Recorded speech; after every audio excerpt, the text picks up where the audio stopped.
They're like, I talked to this person, I watched this YouTube video, this person said this, my parents say this. And what I tend to find is that the more confused people are, the more inputs they've got. And then we get internally confused because we start to think I should be like this. We think that we believe something because the world sends us evidence. We don't realize that it is our belief that influences the experiment. This is why people will go to India to find themselves. Like, I don't know if y'all get this, but you're not in India.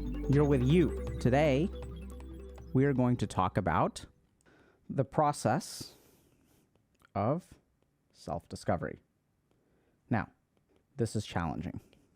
So the question is, why is this so challenging? The answer is because we are complicated human beings. There's a problem, which is that here you are, and as you go through life, you have certain things that are on the inside, right? You have certain things like desires, goals. But then what happens is life sends you experiences. And then these experiences start shaping you, right? So this results in some degree of conditioning. And then the problem is we get conflicted because I want to make video games for a living. But then two things happen. One is I get bullied for being a gamer. And the second is my parents tell me you need to become a medical doctor because that's a real job. So this is the experience of life. So we go through life and we have certain internal drivers, right? So like you have a child who's relatively spontaneous, is kind of joyous and likes to just explore things and like really enjoys this thing or that thing. So I'm a young boy who enjoys playing dress up and enjoys playing with dolls. And then people start bullying me. Or I'm a girl who likes math. And then even though I major in a STEM field, so science, technology, engineering, mathematics, I'm surrounded by people who may be a little bit misogynistic. And I like the subject, but I don't like the environment. So the basic problem in life is that we have this like thing inside us, and then as we move into the world kind of sends us different kinds of signals. And then we go through this process that we call learning, right? So I start to adjust who I am based on my environment. But then we get into a really tricky situation because if I adjust too much, if I lean into the conditioning of the people around me, then it gets confusing because is this really what I want? Or is this something that I've been conditioned to want? And even though I get sent all these signals from the outside, you should do this, you should do this, you should do this, I listen to those signals because they may lead to an avoidance of pain in some way. Or I trust these people, these are my parents, and they tell me to do this thing to make myself happy. But even though I sacrifice a lot and I listen to their advice, I don't end up happy. So then we get super confused because it's like, hold on a second, I don't know what to listen to. Like, that's the basic problem. Right? I don't know what the right answer is. Should I listen to this or should I listen to the outside world? How do I figure out what percentage of this to listen to? How do I incorporate the advice of everybody else? Is there some way to stitch these things together? And we get really confused. We don't know what's right and we don't know what's wrong. This gets further complicated by the fact that we oftentimes get traumatized. So the other huge problem with self-discovery or knowing what we want and why self-discovery is important is because a lot of what we learn in life is not intentional. See, when I learn a lesson, I don't choose to learn that lesson. The lesson gets learned automatically. So we see this a lot with like masking behaviors for neurodiversity. So people learn early on like, oh, like I can't be like this. But you don't choose to learn it. And so there's all kinds of like shaping that happens to the human brain, the human body, the mind, that is not our choice. And sometimes that learning is maladaptive.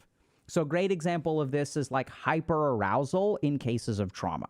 So when you work with like a veteran who's gone to a war, and there are things like explosions and bullets firing and things like that, guns shooting. The nervous system wires to be hypervigilant to loud noises because this is a sign of danger. And then I leave the combat zone. I come back to the United States, assuming I'm from the US. So this is just where I grew up and where I worked with veterans. So I come back to my home country, and then all kinds of benign things like a car slamming the brakes or a door slamming shut or someone yelling or someone throwing a a can trigger this hyper arousal. And so then I get super confused. I don't know what I want anymore. I don't know who I am anymore. I see this also with like content creators, where we work with a lot of content creators, and like as they start looking at all these analytics and you develop this personal profile, you lose sight of who you are. I also see this with people from like foreign diasporas, right? So like Indian people, Korean people. I'm sure this is true of American people who move to other places, where like you're not sure, like, do I live my culture? Do I adopt this other culture? So we get super confused. We don't know what we want. We want one thing. The world tells us to want something else. We learn all these lessons without really like thinking about what we're learning or what impact it has, right? So life sort of goes into the document of our brain, changes it from read only to edit mode, and then just puts in whatever random crap it wants to. We don't get to write our programming. So today we're going to talk to y'all about how to undo this process, how to discover what you want, how to understand what gets in the way of discovering who you truly are, what amount of this is maladaptations and what amount of this is healthy adaptation, how to figure out whether a conclusion in your mind is right or wrong. So this becomes very important if you're a doomer, black-pilled, whatever, forever alone, where we form all these conclusions about ourselves.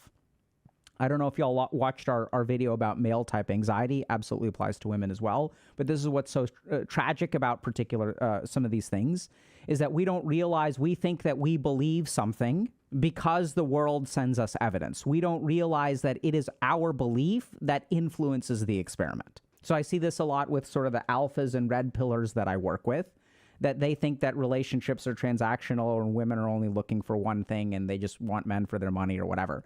And then they approach a relationship in a transactional way. This is what they believe. And then all of the women who are not interested in transactional relationships will leave. And all of the women who are all for transactional relationships will stay. And so this becomes a self-fulfilling prophecy.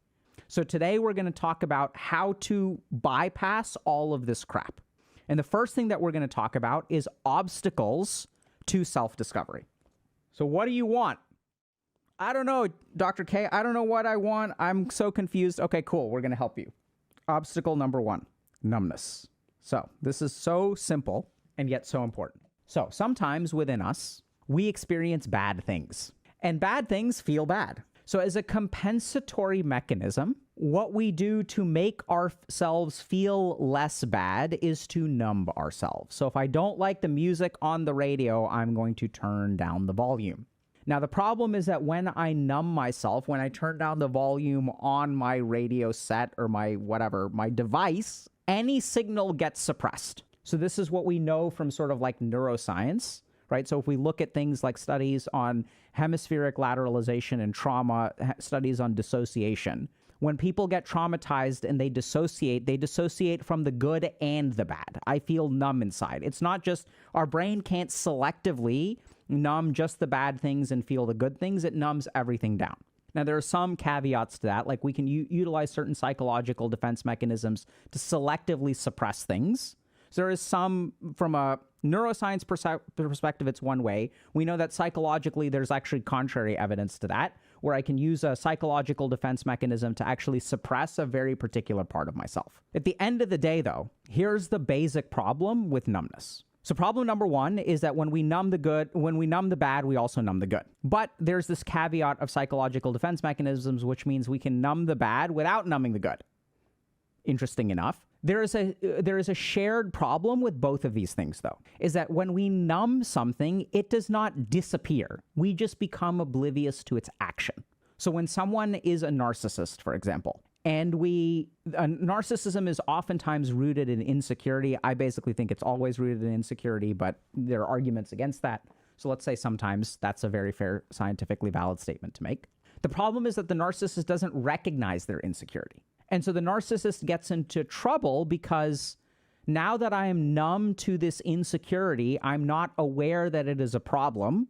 I cannot fix it. So this becomes deterministic for my life. I will always remain insecure until I understand it's a problem, okay? So the other thing that we know from studies on hemispheric lateralization when I work with people with addictions, right? So addictions is a really, really, really good example of this, is that we will use substances or video games or pornography or social media, take your pick, to numb our brain.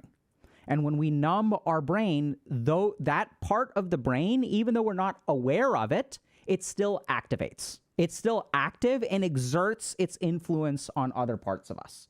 Okay, so I'll give you all just a simple example of this. Let's say that I have my amygdala, which is experiencing fear or anxiety. But then what happens is this fear or anxiety feels overwhelming. So my brain, what it does is it essentially puts a wall around it and tries to block it off.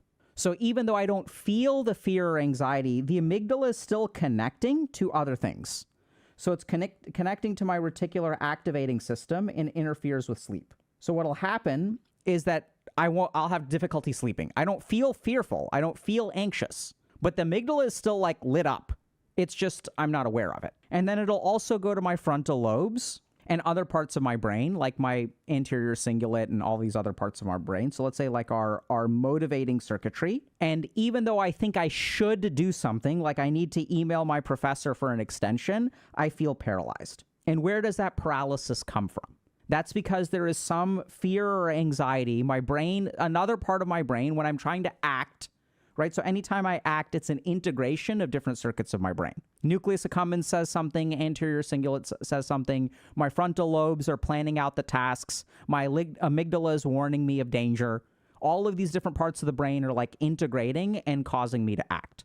The problem is I don't understand that I'm afraid. I just avoid it and can't seem to bring myself to do it. And then if you tunnel down with people like this in psychotherapy, what you'll discover is that if someone is paralyzed or there's avoidant, there's oftentimes a dormant or illogical fear, right? Like you email the professor for an extension. Either they say yes or they say no. Delaying doesn't help at all. It doesn't do anything logically, but the amygdala is exerting itself on your brain. And it's like, no. They're going to think you're bad. They're going to think you're pathetic. You're going to feel like a loser. They're not going to write a letter of recommendation to you. It has all these worries which you suppress because you're playing video games all day, okay? So this is the basic problem with numbness, is that even though we don't feel it, it continues to act, exert its influence. So the reason that we numb ourselves is that if we don't numb ourselves, the distress that we experience is too much. So our brain can tolerate this level of distress, and we sort of see this in studies of trauma. That like once you hit this threshold, this is the threshold of dissociation, okay? And so like basically what happens is like up until this point, you know, we can feel this okay.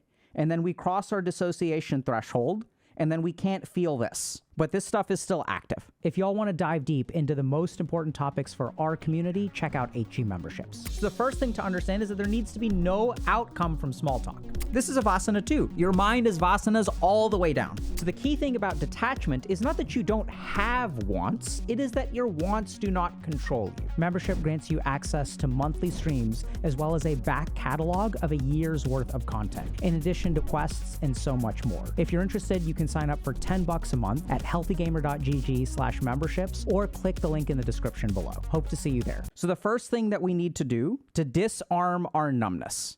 So we can talk about journaling, we can talk about all this kind of stuff, right? And you can do all that kind of stuff. But before we get to that, we have to understand the basic principle. So if we want to stop numbing ourselves, we have to understand what the numbing is for.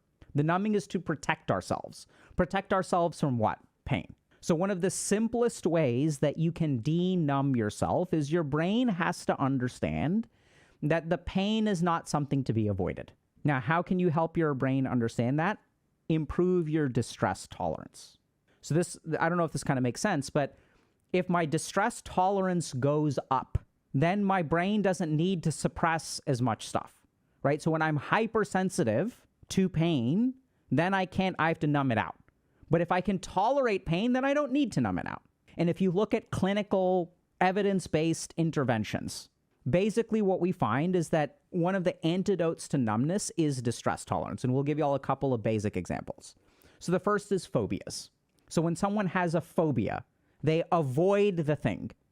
So what do we do to alleviate that need to avoid? right? So numbness is basically an internal form of avoidance. So does that make sense? Right? Because my brain is like, we can't deal with this right now, so let's numb it out. Oh, I'm worried about my grades this semester. I'm worried about whether my boyfriend or girlfriend or non-binary partner is going to break up with me, so I'm going to just play video games and avoid the situation. So avoidance, avoidance, avoidance. So in the case of a phobia, it's localized to usually some kind of physical experience like enclosed spaces and claustrophobia or phobia for snakes.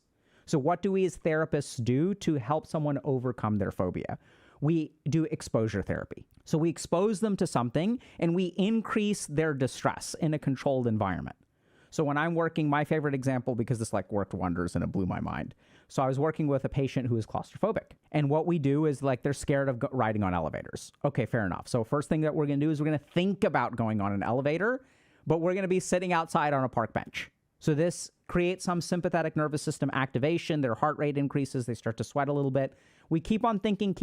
They open their eyes. They realize they're safe. It kind of counterbalances. And then we elevate, right? So they're able to tolerate that distress. And then what we're going to do is we're going to watch people going on and off of the elevator. Now we're not sitting outside on a park bench. We are watching the elevator. This increases the stimulus. I feel more distressed, but then I'm able to tolerate that. Next thing we're going to do is I'm going to hold the door open. You're going to step into the elevator, and then you're going to step out of the elevator. You're not going to ride it. We're just going to go in and out. And then we do that. Increase our distress tolerance. Then we're going to step into the elevator. We're going to wait 10 seconds. I'm going to hold the door open for you, and then you're going to step out. Then what we're going to do is we're going to let the doors close, and you can hit the door open button whenever you want. So even when it gets halfway closed, they hit the door open button and it opens and they step out. So literally the way that we overcome this phobia, and then eventually you let the doors close. We're not going to hit any buttons. We're not going to go anywhere. Then we're going to ride the elevator one floor. Then we're going to go up and down a couple floors. Then we're going to ride a 60-story elevator. That's how we fix it. We improve the distress tolerance. So the other thing to understand is that this is also true of other clinical conditions. So borderline personality disorder is a great example of this, where a lot of the evidence-based treatment for borderline personality disorder is about improving distress tolerance. So people with BPD feel a lot of stuff on the inside. They also tend to do things like dissociate, have depersonalization. They just feel a lot, right? And BPD is associated with trauma. So we'll teach them certain techniques, grounding techniques in things like dialectical behavioral therapy that will improve their distress tolerance. And as they're able to tolerate the distress, you can open the doors and then there's an inferno on the other side and you can handle it. So the first thing that we want to do, if you are confused about what you want in life, you cannot avoid parts of yourself that are painful. And this is where a lot of people will say, do journaling. And that's fine. Like we're going to talk about that in a second. But I want y'all to understand journaling or doing therapy or whatever, what is the fundamental mechanism that is responsible for the change in journaling or therapy? It is the ability to tolerate distress. So when you're with a therapist, they hold some of that distress for you. They're sitting there tanking some of the damage with you, right? And then you break down and you cry and you feel a ton of emotions and they're there as a container. So we must increase our tolerance of distress. Because once your tolerance of distress increases, all of the stuff that is dormant and negative within you can start to come out. Then you can understand it. Then you vent some of that energy, so that'll help in and of itself. But then you can also understand where this negativity is coming from. You can understand this part of yourself that is insecure, and then you can focus on fixing it. So step number 1 is distress tolerance. Now, there are a couple of very simple ways to build your distress tolerance. So you can do this like physically, right? So cold showers are like a good example of something that you can do. But there's some studies that show that cold showers don't improve your willpower overall. The only thing they help you get better at is tolerating cold showers. There's some evidence that shows that it doesn't transfer. So another good supporting point for that is like a lot of people will think that like, oh, like doing these brain games will make you smarter. It turns out that doing brain games only makes you good at brain games. It doesn't like overall improve your IQ and things like that. There's some contrary evidence to that too, where some of these mental exercises are protective against things like dementia. But basically what's protective against dementia is learning something new, not doing something in particular. Okay. So what we really want to do is just practice discomfort. So this is where I'll give you all kind of a quick outline. Okay. So the first thing you can do is say hello. Just tolerate discomfort. Whatever your negativity is, tolerate some amount of that. So say hello to someone on the street. Give someone the bro nod. If you're a woman, I'm not sure exactly what to do. Maybe smile. I don't know.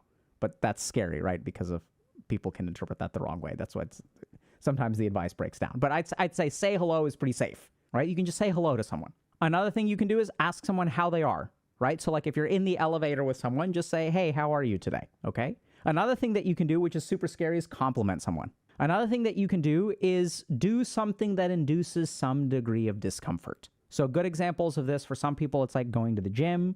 For some people, it's going to the beach. For some people, it is eating alone at a restaurant.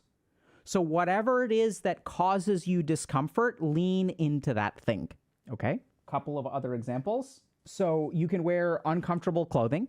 So I started doing this a couple years ago. I don't use roller bags at the airport, so it makes my life harder. I have to carry things, and I have to like lug my luggage around, and it induces some discomfort. But what we want to do is just practice inducing and tolerating discomfort. Now, once you do this kind of thing, you can also do other exercises that I really like. So now we can add some of these other things like journaling, going for a hike. I think spending time with yourself and removing indriya or sensory input from your mind will allow negative things to come up, because it's kind of like a zit, right? So all this gunk is like pushed to the surface, and you just need a tiny amount of like space to like let that, there's pressure, there's already upward pressure. And if you're actively suppressing it, that's the only reason that it stays down there. So if you just give yourself space to not suppress it, it will come up on its own, which is a good thing. So when you journal, this is I don't know if this makes sense, but don't journal about BS stuff. Journal about the stuff that matters. So this is really, really common when people journal, is that they're like, I don't know what I'm supposed to journal about. Journal about what you don't want to journal about, right? Talk about your fears. Write down what you're afraid of. Like, confront some of those things. I really like hiking. So I think there's something really good about, engaging your calf muscles. And calf muscles are basically, they're called the second heart in physiology, because your calf muscles pump a lot of blood for you. So when you go for extended periods of walking, it does cool stuff to your brain. You're with yourself a lot. Negativity will start to come up, and let it come up. Meditation is another good example of this, where when you meditate, sometimes negativity comes up and you just let it come up. Learn to tolerate discomfort. As you level up your ability to tolerate discomfort, you will not need to numb yourself. As you don't need to numb yourself, you will learn things about yourself. Okay? A couple of other tips for this. Generally speaking, the longer that we do something, the more stuff will come up. So if we look at clinical trials on meditation, what we tend to find is that people will practice for 20 to 30 minutes a day, for at a minimum every other day, but oftentimes 5 times a week. And this yields a clinical benefit. So in my experience of meditation, the first half hour that you meditate is going to have a physiologic and psychological neuroscientific benefit. The second half hour that you meditate, you can meditate twice a day or you can meditate for an hour, is really where this stuff starts to happen. So it's kind of like the first half hour of meditation is to deal with the stresses of the last 24 hours, and the next 24 hours is the growth. So if you think about exercising, right? So let's say I'm lifting weights. I'm going to do 3 sets of 10. Where does the muscular growth happen? The first 15 reps that I do are not where the majority of the growth happens. It's the last 15 where the majority of the growth happens. Right? The first 7 reps that I do, it's not too much. The last 3 are hard, then the last 5 are hard, and then the last 6 are hard. So meditation is kind of the same way. Self-discovery is kind of the same way. It is in that end period that you get the most gain. So we want longer duration of hikes, longer duration of meditation, meditating twice a day, not just journaling for 30 minutes. 30 minutes I think is enough, but like journaling 30 minutes a day instead of 30 minutes every other day. So we want to really uncover that stuff, and you need like more time for that, okay? Second thing that gets in the way of self-discovery is other people. So if we look at our mind, there are 2 things that populate the thoughts in our mind. One is ourselves, right? So we have things that are coming from within us. Here's our thought bubble. So like either these are my desires, my memories, and then the other place that things come from is outside of us. And what we tend to find is that self-discovery is very difficult when you are surrounded by other people that are inputting stuff into your head. So I work with so many people who are confused about what they want. And the more that I talk to these people, the more that I realize they're so confused. So what they do is they go looking for answers. They're like, I talked to this person, I watched this YouTube video, this person said this, my parents say this. And what I tend to find is that the more confused people are, the more inputs they've got. See, we have this idea that more information leads to better decisions, which is objectively true. But when you don't have an internal compass and your internal compass gets clouded by outside input, this becomes a huge problem. So we see this very commonly in things like peer pressure. I have a particular desire, but the people around me will push me in a particular direction. So if we're talking about self-discovery, it doesn't happen with other people. So there are some situations in which other people can facilitate self-discovery, but those people are often going to be people like coaches, therapists, or gurus, or friends, partners. But those people will be asking you about you. They're not going to try to feed you information or advice. So we see this as well. So if we kind of think about self-discovery is about a balance of internal info with external info. And when external info rises through the roof, the internal thing gets squashed. So we see this, for example, like evidence of this in body dysmorphia. So how do you feel about yourself? This is such a basic thing. Do I feel good about myself or do I feel bad about myself? And what we tend to find is that as you get more indriya or sensory input from places like social media, you feel worse about yourself. So I'll give you all a couple of like different examples, right? So we have studies that show that, let's take example number one, where let's say this is my self and this is my input. So in issue number one, or example number one, myself is, let's say, at a 50, and then I'm watching a lot of time on social media. This is like 100. So then I get body dysmorphia. Now, the other really interesting thing is that we can also have situations like this, where the self is at about a 20, and then the input is at about 50. And this will also be a problem. So a good example of something like this is borderline personality disorder. So this is where what happens is people have an unstable sense of self. And so what happens is that they get shaped, and they get very easily shaped by their surroundings. So people with borderline personality disorder have a history of intense and unstable relationships, because what happens is that they tend to fit themselves very perfectly to the mold of people around them.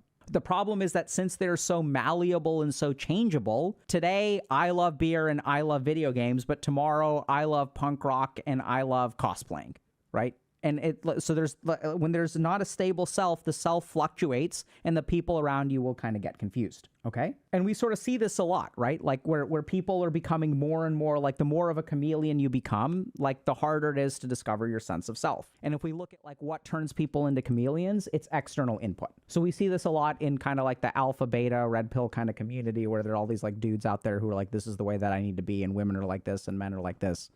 We also see female versions of this as well, pink-pilled or whatever, right? So it's not like gender specific. It's just the more that you get influenced by your surroundings, the less in touch with yourself you are. So the second thing that we can do is fix the balance between how much time we spend with ourselves and how much time we spend utilizing our sensory organs. This isn't just other people. This is social media as well. Because whether you like it or not, anytime you are on social media, your brain is going to be programmed. So a really simple example of this is that people on social media are pretty. And so if you think about the way that the human brain evolved hanging out with average people. And so you look at, let's say, the 100 people in your village, 2 of them are like a 10 out of 10. And the majority of us are at like 5 out of 10, right? There's like a bell curve. Very few people are very ugly and very few people are very pretty. And the majority of us are just average looking. So when you look at yourself in the mirror, you see that most people look about as attractive as you. Now, the more hours that we spend at home with fewer average looking people and the more time we spend on social media, which selects for the prettiest of the pretty people, the more problems we're going to have with self-esteem and body dysmorphia. These have been studied, where it doesn't matter what you think, it doesn't matter what you believe about yourself. The increased minutes of exposure to social media leads to more concerns with your appearance, because now your brain starts to think that normal is something else. So we see this not just with appearance, we see this with money and hustle culture and I'm so rich and I'm so successful. This is what we see. The more time we spend with this stuff, the worse we get. And then we get internally confused because we start to think I should be like this. So second obstacle to self-discovery is the externalization of our awareness. The more minutes your brain is looking outside of you instead of inside of you, the worse off you'll be. So what we want to do, same answers as before. Spend time with yourself. Go for hikes. Don't even listen to podcasts. I guess music is okay. Spend time with yourself, right? So the most transformative periods in my life I wasn't transformed by other people. I was transformed by myself, by being with myself. So I recently took a 2.5-day trip. I extended it by 1 day just to spend some time with myself. And it's great. It's awesome. Strongly, strongly, strongly recommend it. So if you want to discover who you are, you need to spend time with you instead of externalizing your awareness. And I see this like, this is why people will go to India to find themselves. Like, I don't know if y'all get this, but you're not in India. You're with you. Why do people have to go halfway across the world to find themselves? It's not that you're over there and you didn't realize that. That's the only way that you can get away from your sensory input. You have to get away from your job, get away from your family, get away from all of your externalizing attention. When you travel halfway across the world, you don't know anyone. You have no career over there. You have no goals. You're just there with yourself. You're carrying yourself with you. And so you're reducing your external input. That's the second obstacle. Stop externalizing your attention so much. A couple of other things. So once again, longer stretches are better. So I recognize that not everyone is capable of this, but y'all have to remember that my job is not to limit the answers to what people are capable of. Thankfully, we have people like Tech Teller and other awesome people in our community and on the HG side that are going to tailor things that y'all can access wherever you are. But generally speaking, length matters a lot. So 1 hour to yourself is a lot. 1 day to yourself is going to be even more. 1 week to yourself is going to be really awesome. 1 month to yourself is going to be really great. 3 months to yourself is going to be transformative. Beyond 3 months, I think there's diminishing returns. So I tend to find that in the people that I work with and in my own experience, like between a month and 3 months is usually pretty good. Like you don't really need more than 3 months. So if you can take an extended holiday or something like that, and even you can continue working and stuff, I think that's okay. But just spend a lot of time by yourself. For me, this happened very clearly when I first moved to Boston. I didn't know anyone. So at the very beginning, I was like, for a week or two, I was like, oh my God, I don't know anyone. So I went to a lot of different things and social events and tried to make a bunch of friends and made sure I got invited to various things. I went to go eat dim sum one day with like a group of people I'd never met before. And then at the end of that, I was like, wait, hold on a second. What am I doing? Like, I don't know anyone here. I'm not obligated to do anything. Like, I can just be by myself. Like, I don't need other people. And it was really great. So I spent several months just by myself, like in Boston, doing research and doing work and whatever. And it's really fantastic. So there's a really important principle to understand that your mind has different layers of stuff, okay? So here's my mind. So if I have a sensory input, that will create a certain thought pattern, right? So if I smell someone cooking a hot dog outside, either I will say yum or I will say gross. So then what happens is in our mind, when we have a thought, we can then engage with the thought. So if then I get into, oh man, I really want to eat a hot dog, but eating a hot dog is unhealthy, I'm creating further fluctuations in the mind. Thoughts can engage with themselves. So if I'm not careful and I can start with a sensory input, but then I can engage with these thoughts and they'll just keep on creating more thoughts. So this is what happens like a panic attack, where someone engages with their thoughts, and one bad thought leads to another bad thought, leads to another bad thought, so it's all operating over here. Now, if I reduce my sensory input and I stop engaging with my thoughts, and usually we can't engage with our thoughts forever, right? This is why 1 month is important.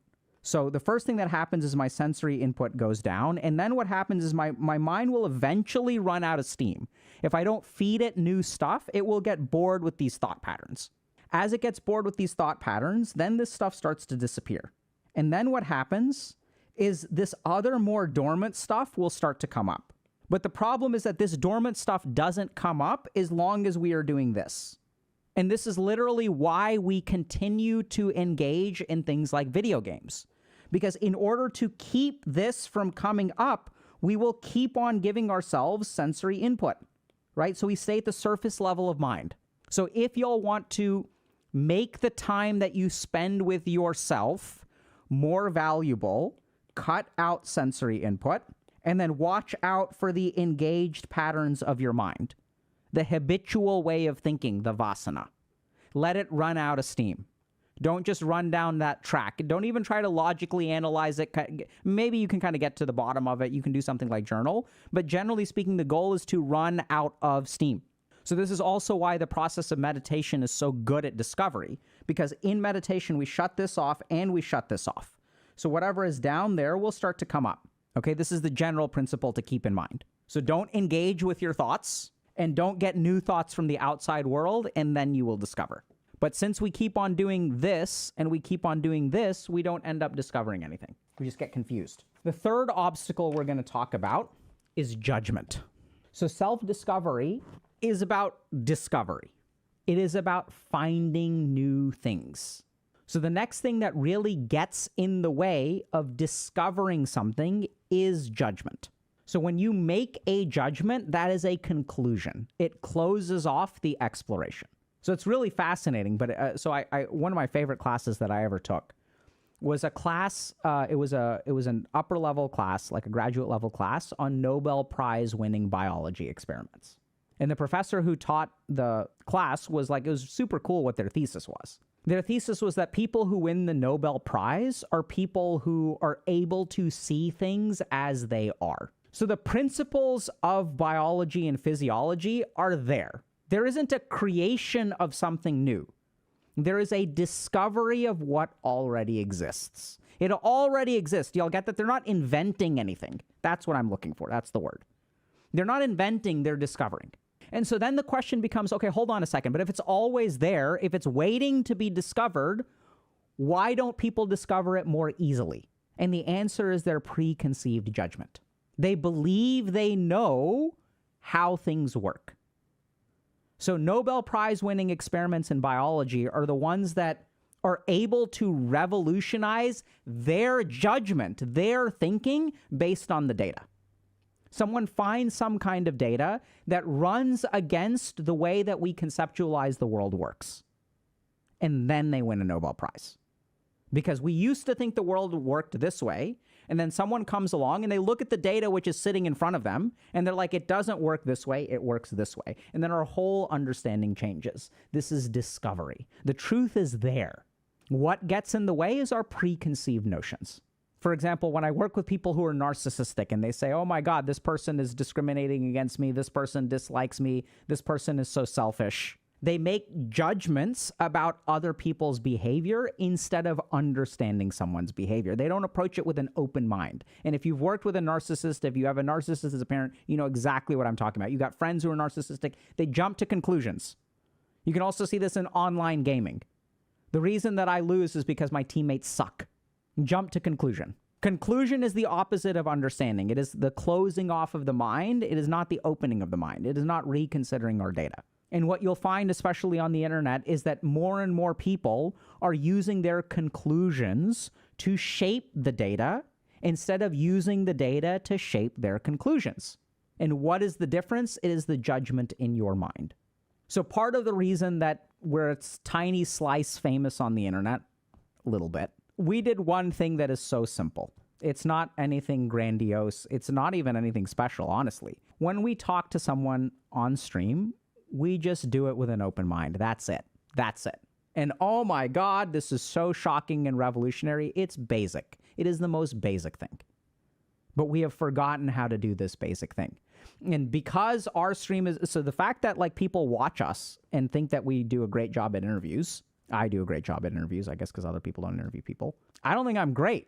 I think the rest of the world has forgotten this fundamental skill.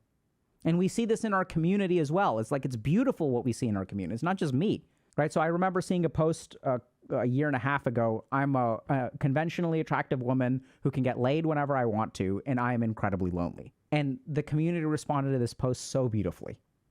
In every other corner of the internet, this person would get tarred and feathered.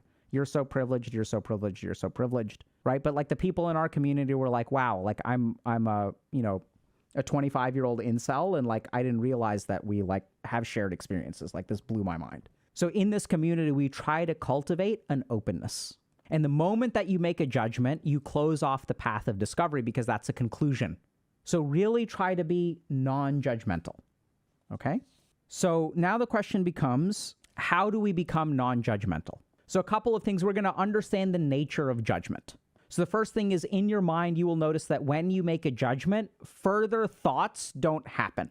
Oftentimes, you will find some kind of reaction with the judgment. Either some kind of emotional energy will be usually relieved by making the judgment. So I know this is getting a little bit abstract, but it's hard to really explain. So I'll give you all an example. So I was working with someone who grew up in a very religious background, who had a certain sexual preference, let's say. I mean, we don't call them preferences really, but they found themselves sexually attracted to something that they did not think was acceptable to be a gender that they did not think was acceptable to be sexually attracted to. Okay. And so what they found is that they actually started judging very harshly. And like, if you kind of think about that example, as long as like I'm exploring this thing, it comes with a lot of fear. It comes with a lot of worry. It comes with a lot of panic. And then the moment that you judge it, that negativity goes away, right? There's a different kind of thing. There's like an anger that gets replaced with it. But like the moment that you judge, like it closes off some kind of painful experience. So another good example of this is like when we make judgments about other people. So like if I'm playing a video game and I'm like, my teammates suck, that is a judgment. What does this judgment absolve me of? It absolves me of looking at the fact that I suck. So judgments that we make to protect ourselves from negativity, that's what you want to look for. How do you know when you're making a judgment? If you remove that judgment, what are you left with? Because the mind is capable of judging. Judging isn't objectively bad in all circumstances. It's that sometimes judgment gets in the way of self-discovery, and it closes us off. So pay attention to what your judgments do for you. When I make this judgment, how does it simplify my thinking? How does it simplify my life? What does it protect me from? If I think that poor people are lazy, that allows me a certain way of looking at the world. It absolves me of responsibility for making sacrifice to help another human being. Does that make sense? Because they're lazy, it's their fault. Therefore, it is their responsibility. I don't have to do anything. So you'll see this a lot where people are like very, very like, I'm doing good in the world, but they're not actually like, you know, they talk about doing good in the world, but they don't actually make sacrifices to help other people. And maybe I'm guilty of that too. Who knows? Right, I'm not saying I'm holier than thou there. I'm just saying that that's a pattern. So what y'all really want to look for is look for your judgments, and more specifically, what does your judgment protect you from? Oftentimes, judging another person harshly protects you from looking at yourself, accepting your own responsibility, looking at your own weaknesses, your own shortcomings. And like, this is what I'll tell y'all, like, it's awesome when you stop doing this. For your life, it is so awesome. It is painful in the short term, but it improves your relationships drastically. Because now when you criticize someone else, you can own your own negativity. So I'm going to give you all, so I've gotten some feedback that y'all like when we talk about play-by-plays of social interactions. So if you are in a conflict with a friend, a parent, a partner, one of the best things that you can do is when you are criticizing them, own up to your own shortcomings. And you can say, hey, I know that we have a conflict. I'm frustrated by this thing that you do. I also recognize that this situation, which frustrates me, is partially my fault. I recognize that I do A, B, and C that contributes to this. I am guilty too. It takes two to tango. When you own that, it does a couple of really powerful things. The first thing is it starts helping you control your contribution. See, when we just blame the other person, when I think, oh, my teammates suck, I played perfectly, I'm never going to get better. The second thing that it does is it models to the other person, I'm not just blaming you, I am accepting some criticism, I'm happy to hear what you have to say. And I would even say, here's what I do to contribute to this problem, and I'm happy to hear if you think that there are other things that I'm doing that contribute to this problem. Here's what I've noticed, and please let me know if there's something else. Here's the concerns that I have. Here's the criticism I have for you. You can even call it that. Here's what I think you're doing wrong. Own it.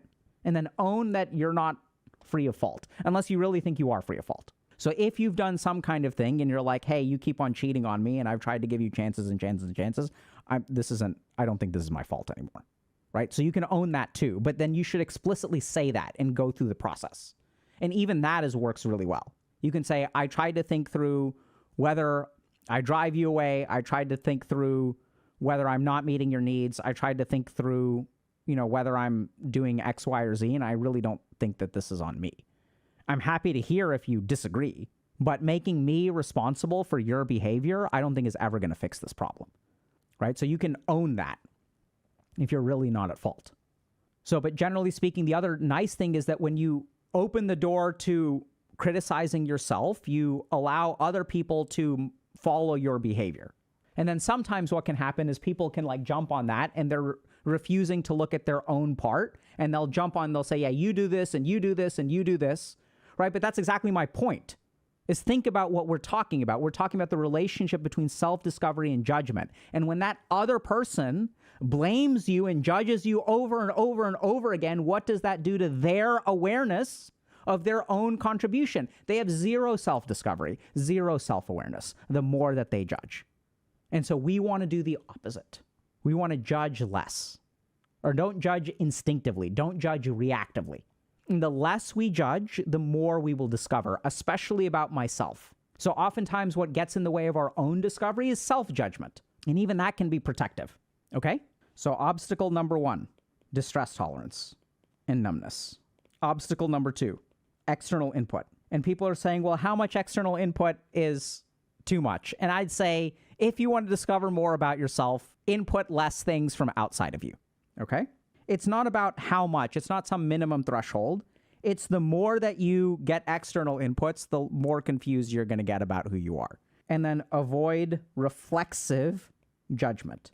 So to conclude something after a stable process of thinking, that's fine. We're not saying that you should never make judgments and always be non-judgmental. No. Just avoid reflexive judgment. Because the reflexive judgment, and the key thing to think about is when judgment relieves internal tension. So when you make a judgment and it protects you against realizing something about yourself, well, that's why we do it, right? That's going to cause problems. Okay? Hey y'all, hope you enjoyed today's video. We talk about a bunch of topics like this on the channel, so be sure to subscribe for more. If you're already subscribed, GG, and we'll see you in chat.